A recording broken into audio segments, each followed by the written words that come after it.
नमस्कार, मैं ऐश्वर्या आप सबका स्वागत करती हूँ कानून इनसाइट पे। आज हम बात करेंगे डाउरी डेथ यानी दहेज हत्या के बारे में। ये टॉपिक लॉ स्टूडेंट के लिए तो इम्पोर्टेंट है ही, पर ये आम नागरिक के लिए भी उतना ही इम्पोर्टेंट है, जिससे कभी आपके साथ कोई फ्रॉड ना करे, आपके साथ कभी कुछ गलत ना हो। रिसेंटली सुप्रीम कोर्ट का एक जजमेंट आया है, आज हम उसी पे चर्चा करेंगे। केस का नाम है Satbir Singh versus state of Haryana AIR 2021। ये जानते हैं केस के फैक्ट के बारे में। 1994 में लड़के और लड़की की शादी होती है। 95 में लड़की के पिता को फोन आता है कि आप इस फला हॉस्पिटल पहुंच जाएं, आपकी बेटी हॉस्पिटलाइज्ड है और वो बहुत गंभीर हालत में है। जब पिताजी वहां पहुंचते हैं तब उन्हें पता चलता है कि उनकी बेटी की डेथ हो चुकी है और उनकी बॉडी में बहुत सारे जलने के मार्क्स हैं। अक्यूज का नाम था सतबीर सिंह। ट्रायल कोर्ट में 2 धाराओं के अंदर मामला दर्ज हुआ। पहली धारा थी 304B of IPC, that is dowry death यानी दहेज हत्या। 306 of IPC, that is abetment of suicide यानी आत्महत्या के लिए उकसाए जाना। 306 ऑफ IPC इसलिए क्योंकि जो लड़की का मैरिटल लाइफ था 1 साल का, उस दौरान जब भी उसका भाई उसके घर विजिट करता था किसी भी ओकेजन पे, तब वो उसे बताती थी कि कैसे उसे दहेज के लिए प्रताड़ित किया जा रहा है। ट्रायल कोर्ट ने क्या कहा या सुप्रीम कोर्ट का क्या जजमेंट आया, ये जानने से पहले कुछ लीगल प्रोविजन समझ लेते हैं डाउरी और डाउरी डेथ से रिलेटेड। पहला हम देखते हैं डाउरी डेथ की डेफिनेशन, जो सेक्शन 304B ऑफ IPC में डिफाइंड है। IPC यानी इंडियन पीनल कोड। तो इसके एसेंशियल एलिमेंट्स क्या हैं? पहला एलिमेंट, जो डेथ हुई हो किसी औरत की जो मैरिड है, या किसी बर्न या बॉडली इंजरी से या किसी और सर्कमस्टांसेस में। दूसरा, डेथ अकर हुआ हो शादी के 7 इयर्स ऑफ मैरिज के अंदर। तीसरा एलिमेंट, कि उसकी मौत से पहले उस लेडी के साथ कोई क्रूअल बिहेवियर या हरासमेंट किया गया हो उसके हस्बैंड या किसी रिलेटिव द्वारा। चौथा एलिमेंट, जो क्रूएलिटी या हरासमेंट उसके साथ हुई हो उसका कनेक्शन होना चाहिए किसी डाउरी के डिमांड से, मतलब उससे कोई डाउरी डिमांड की गई हो और ना पूर्ति पे उसके साथ ऐसा कोई बिहेवियर किया गया हो। डाउरी डेथ की पनिशमेंट है मिनिमम 7 इयर्स ऑफ इम्प्रिजनमेंट और मैक्सिमम लाइफ इम्प्रिजनमेंट यानी आजीवन कारावास। नेक्स्ट हम देखते हैं कि डाउरी क्या है लॉ में, डाउरी किसको माना जाता है। लॉ में डाउरी की डेफिनेशन क्या है? डाउरी प्रोहिबिशन एक्ट 1961 का सेक्शन 2 बताता है कि लॉ में किसे डाउरी कहते हैं। चलिए इस सेक्शन को बड़ी सिंपली समझते हैं। शादी के समय या शादी से पहले या शादी के बाद अगर एक पार्टी दूसरे पार्टी को या एक पार्टी का पेरेंट दूसरे पार्टी को या कोई और इंसान दूसरे पार्टी को कोई प्रॉपर्टी या वैल्यूएबल सिक्योरिटी देता है, उसे ही डाउरी कहते हैं। पर इसका एक्सेप्शन है कि जो मुस्लिम लॉ में डावर या मेहर होता है वो इस सेक्शन में नहीं आता, वो इस सेक्शन के अंदर नहीं इंक्लूड होता। तीसरा पॉइंट हम डिस्कस करेंगे presumption as to dowry death यानी दहेज मृत्यु के बारे में उपधारणा।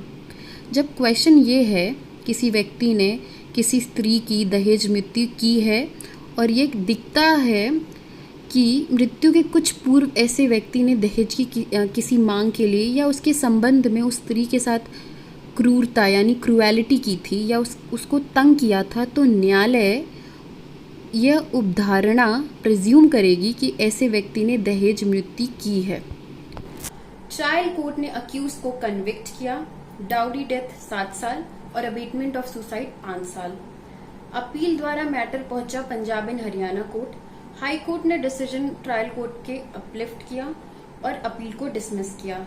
10 साल बाद अराउंड 2008 में सुप्रीम कोर्ट में अपील फाइल हुई स्पेशल लीव पिटिशन द्वारा, जो कि आर्टिकल 136 ऑफ द कॉन्स्टिट्यूशन में है। इस केस के सुनवाई में 3 जजेस बैठे थे, justice NV Raman, justice Suryakant और जस्टिस अनिरुद्ध बोस। अक्यूज के वकील ने आर्ग्यू किया कि सेक्शन 304B में महिला के डेथ से तुरंत पहले डाउरी से रिलेटेड हैरेसमेंट का होना जरूरी है और प्रोसिक्यूशन इसे प्रूफ नहीं कर पाया है। सुप्रीम कोर्ट ने इस आर्ग्यूमेंट पे ये कहा कि डेथ का सिर्फ कनेक्शन होना चाहिए उस हैरेसमेंट से, जिससे उसकी मौत हुई है। इसका मतलब ये नहीं है कि अगर उसकी मौत 10 बजे हुई हो तो 9:30 बजे हैरेसमेंट हो, या मंडे को डेथ हुई है तो संडे को हैरेसमेंट किया गया हो। सुप्रीम कोर्ट ने इस लूप होल को निकाला जिसका सहारा लेके दोषी खुद को बचा रहे थे। सुप्रीम कोर्ट ने यह भी कहा कि नेशनल क्राइम रिकॉर्ड के डेटा के हिसाब से केवल 2019 में 7,115 केस रजिस्टर हुए हैं डाउरी डेथ के। ऐसे लॉ का हम इतना स्ट्रिक्ट इंटरप्रिटेशन करेंगे तो हमारा ऑब्जेक्टिव जो है इस लॉ को बनाने के पीछे वो खत्म हो जाएगा। इस केस में सुप्रीम कोर्ट ने 11 गाइडलाइंस दी हैं। उनको समझने से पहले एक लॉ का पॉइंट समझ लेते हैं। जनरल रूल ये है लॉ में कि अगर किसी आदमी के खिलाफ कोई मुकदमा दर्ज है तो उसे इनोसेंट समझा जाएगा जब तक वो गिल्टी प्रूव नहीं होता। बट जो section 113B of Indian evidence act है, जिसे अभी हमने पहले डिस्कस किया है, उसमें ये मानते हैं कि अगर किसी औरत के साथ क्रूएलिटी और हैरेसमेंट हुआ है और उससे उसकी मौत हो गई है शादी के 7 साल के अंतर्गत, तो उस दोषी इंसान को अपराधी माना जाएगा और एविडेंस देने का भार उसके ऊपर होगा। उसे प्रूव करना होगा कि वो दोषी नहीं है। चलिए कुछ गाइडलाइंस को डिस्कस करते हैं। पहला, सेक्शन 304 को इंटरप्रेट करते वक्त इस लॉ के पीछे के उद्देश्य को समझें। दूसरा, सेक्शन 304B का एलिमेंट जब सारे कंप्लीट होंगे तभी section 113B of Indian evidence के प्रिजम्पशन को अप्लाई किया जाएगा। तीसरा, मृत्यु से तुरंत पहले दहेज की मांग का होना जरूरी नहीं। सून बिफोर डेथ का स्ट्रिक्ट इंटरप्रिटेशन ना करें। चौथा, टाइम वेस्ट किए बिना डिफेंस का एविडेंस लें, न्याय भी हो और समय पर हो। पांचवा, सेक्शन 313 ऑफ CRPC को फॉर्मेलिटी तौर ना लें। अक्यूज्ड का फेयर ट्रायल हो और उसे भी डिफेंस रखने दिया जाए। छठा, इनोसेंट फैमिली मेंबर्स को सजा ना हो, लॉ का मिसयूज ना हो। सातवां, गाइडलाइंस के अनुसार सजा सुनाई जाए। सुप्रीम कोर्ट ने अक्यूज को 304B में दोषी माना और 306 में बरी कर दिया। दहेज प्रथा जैसी कुरीतियां हमारे समाज में हर जगह पाई जाती हैं, चाहे वो शहर हो या गांव, डायरेक्टली या इनडायरेक्टली गिफ्ट के नाम पे सब चलता है। पर समझने की ये बात है कि चाहे लड़का कितना भी काबिल हो, उसका मोल क्यों लगाना। शादी जैसे बंधन में लड़का ना बिकने की वस्तु है और लड़की ना खरीदार। आई होप आपको ये वीडियो पसंद आई हो। Please like this video and subscribe our channel. जय हिंद।